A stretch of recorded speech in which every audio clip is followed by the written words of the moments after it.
seksuaali. Seppo biseksuaali. Seppo biseksuaali. Seppo biseksuaali. Joo, niin varmaan. Sinne mä tuun löytääkseni Seppo. No kun minä yritän pysytellä totuudessa, se ei tunnu vaan kaikille kelpaavan. No kyllähän minäkin sitä aluksi vähän epäilin, mutta kun Seppo vakuutti ja... Älä nyt sinäkin enää sekaannu tähän. Aha, täällä onkin tilanne päällä.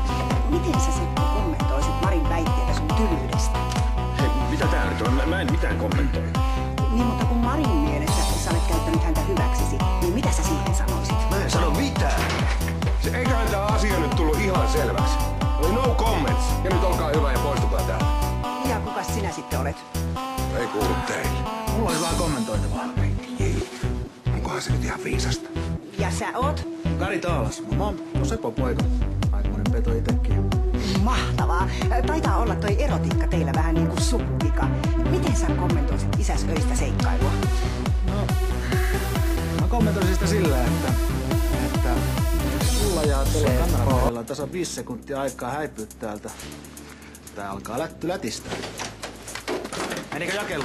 Joo, kyllä. Ihan rauha. Hopi nyt. No sehän oli suoraa toimintaa. Hemmetin haaskalinnat. Isukki. Seppo biseksuaali. Seppo biseksuaali.